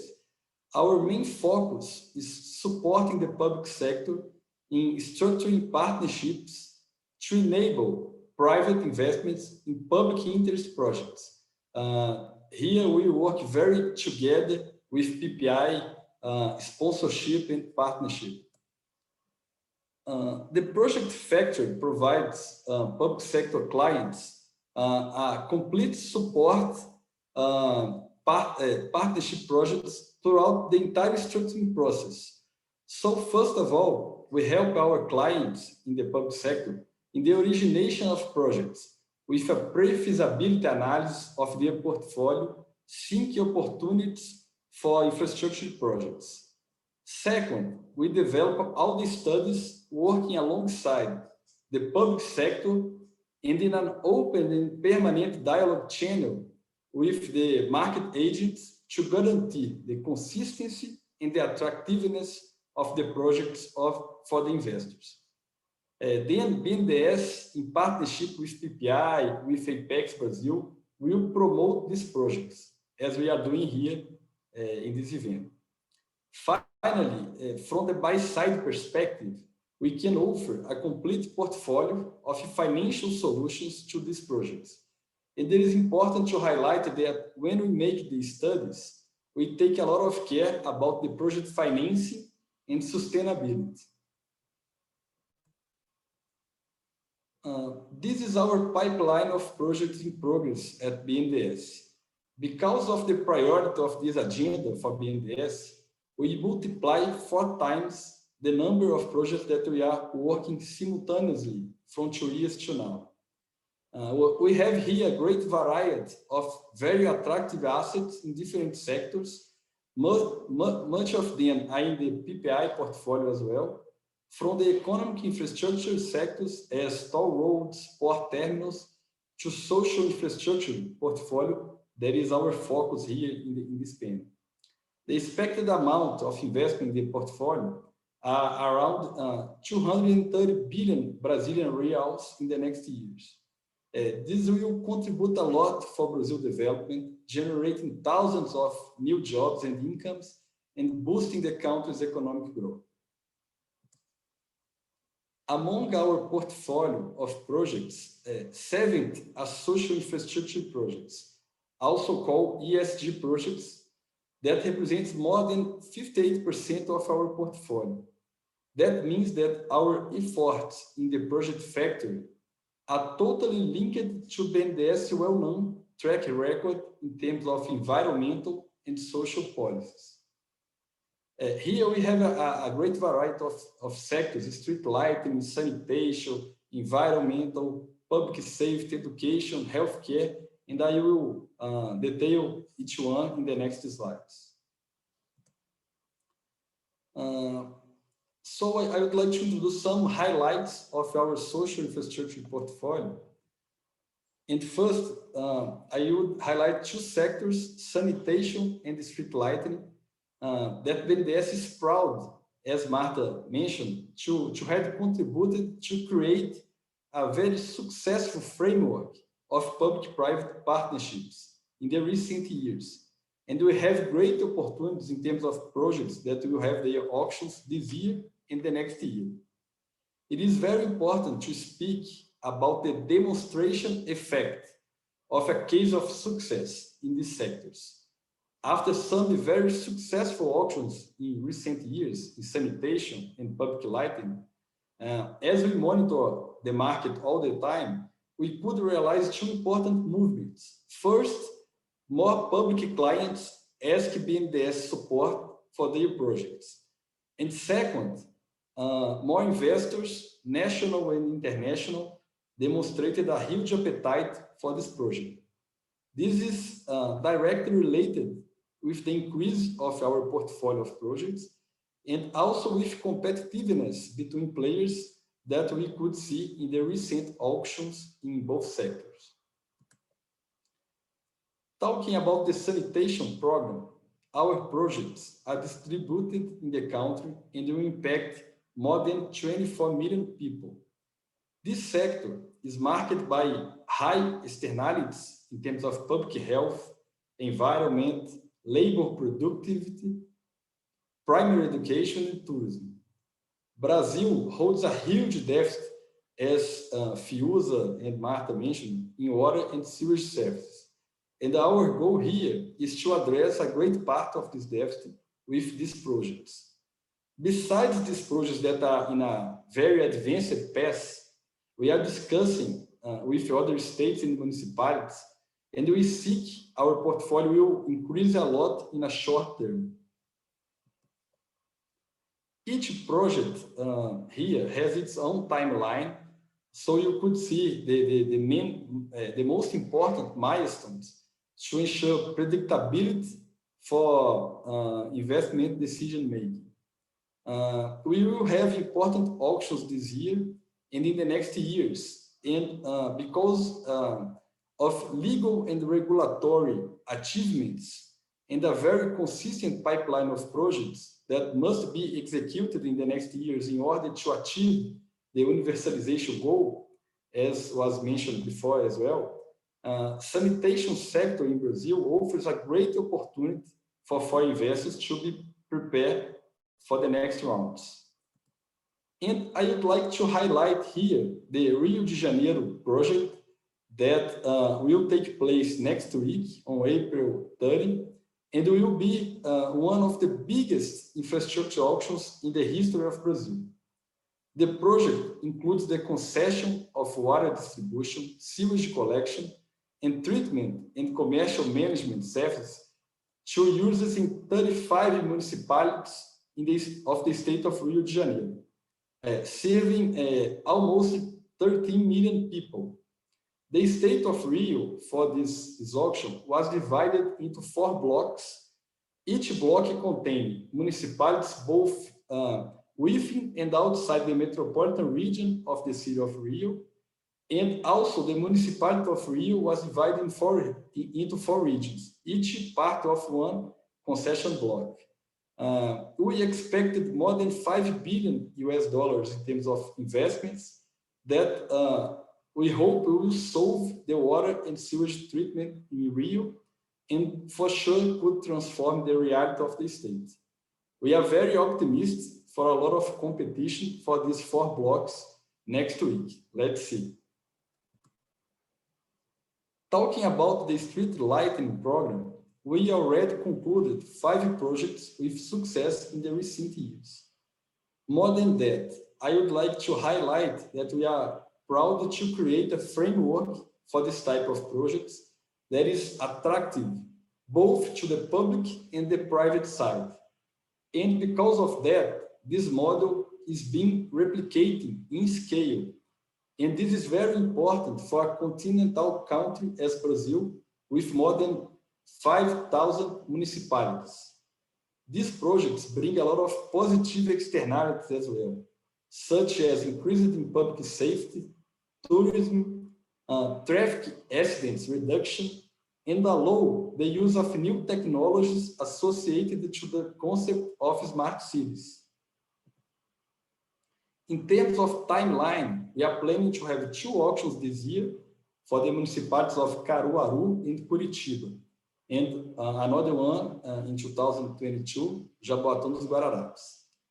And because of the beginning of a new political cycle this year for the municipalities in Brazil, we seek to increase our pipeline of projects focused on cities with more than 500,000 of population.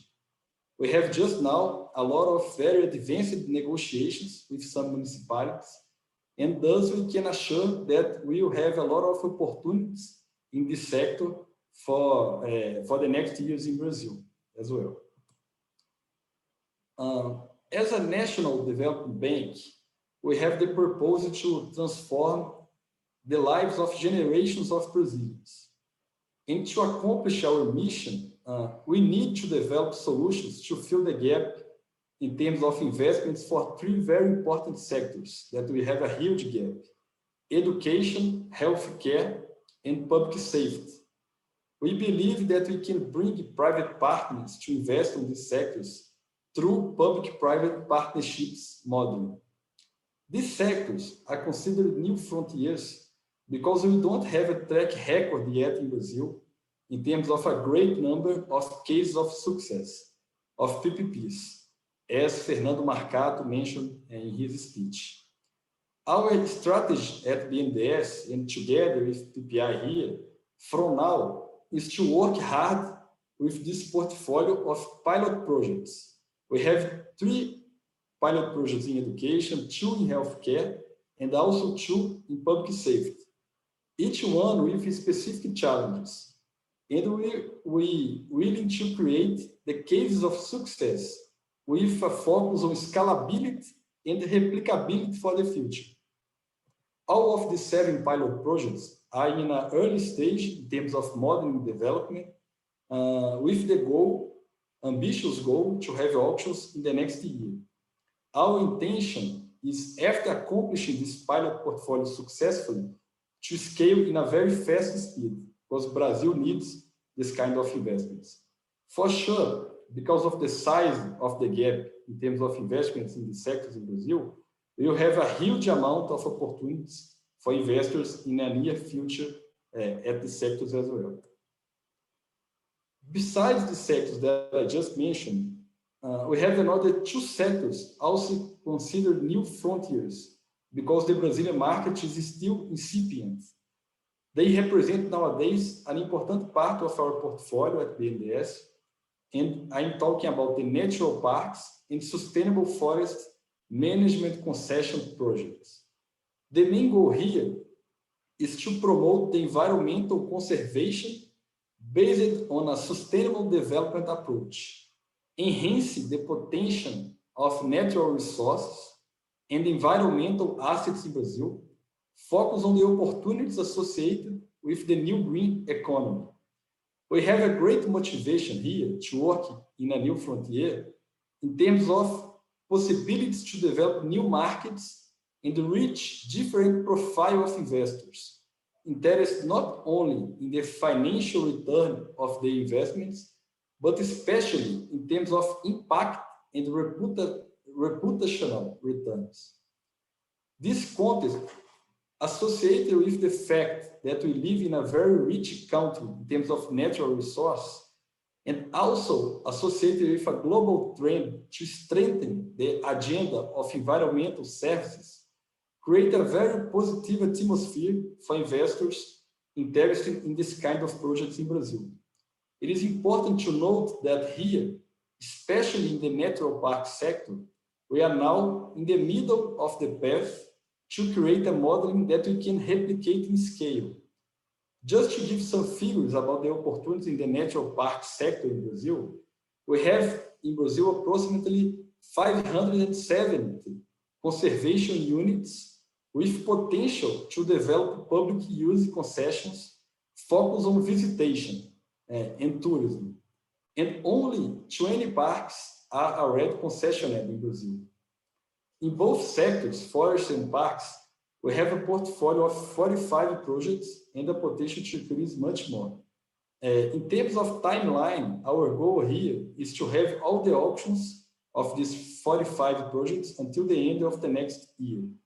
So it is also an ambitious, but we know that is factible goal for the next year. Continuing talking about our environmental portfolio, the figures here are very impressive. Our projects covers more than 30,000 square kilometers, equivalent of Belgian area. They are distributed in 10 different states of Brazil and cover all the regions of Brazil. As I said, we have 36 state parks and 1 federal park. And for these parks, more than 5 million visitors per year and the potential to increase much more. We also have 8 national forests to be concessionaire, 5 in the Amazon area and 3 in the south of Brazil. We are planning to bring innovations related to the format of these concessions. In some cases, clusters of parks and forests instead of a standalone model to give feasibility for a bigger number of projects. We are also discussing about increasing flexibility and a softer regulation and transfer to the concessionaire, the future concessionaires, more power in terms of decision making. We are also talking with a great variety of potential investors, since park and tourism operators, passing by family offices, ESG funds, and companies with budgets to allocate in impacting projects. And I would like to, and I know that we are around the time, and to finish, I would like to highlight the most advanced project in our environmental program, that is the Iguazu National Park. That is one of the most important tourism destinations in Brazil, with more than 2 million visitors in 2019. The main objective of this concession is to protect and develop the conservation unit, stimulate sustainable tourism, improve visitors' experience, and to enhance the local economy and communities. In terms of timeline, we have finished the first stage, the pre-feasibility studies, this week. The next step is to open a public consultation that will occur next week. And at that moment, the first drafts of the bid notes and the contract will become public to receive contributions for improvement. After that, we have the approval by the Brazilian Carta of Accounts, and then we will publish the bidding notes. We are planning to publish the bidding notes in September and to have the public auction in November of this year. To conclude, the ability to work to develop opportunities on social infrastructure in Brazil is that we really believe, as Marta said, that doing well our job will contribute to improving the quality of life of millions of Brazilians. Thus, this motivates us to do our best to deliver great projects to investors that, by their turn, could make great deals in terms of return on investment and also generating lots of positive social and environmental externalities. So to conclude, my contacts are at the screen, and if any of you have interest to know more about any of these projects, it will be my pleasure. We are at BNDES at your disposal. So thanks again for your attention. Thank you very much, Pedro Bruno. There is no doubt that BNDES has a strategic role, particularly in supporting the different states of Brazil in developing good projects. And we know that to have a success auction is very important to have excellent projects. And BNDES has the expertise to support the different states in many projects. So thank you very much for your excellent explanation. And here in Apex, we are very proud of working together in partnership with BNDES and PPI for promoting and facilitating foreign direct investments to Brazil. We can see that beyond an attractive environment for business, the potential of Brazilian projects is a highlight. Before ending this event, I would like to stress that ApexBrasil, in partnership with several institutions, planned a series of digital events with focus on attracting investments for the infrastructure sector. But even after those events, our work to attract and facilitate foreign investments in Brazil does not stop.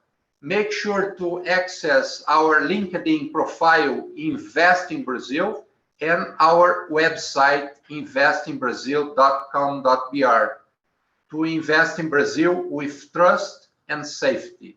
Soon, you will be able to see our schedule for this year with other great events. Invest with trust and safety. Invest with ApexBrasil.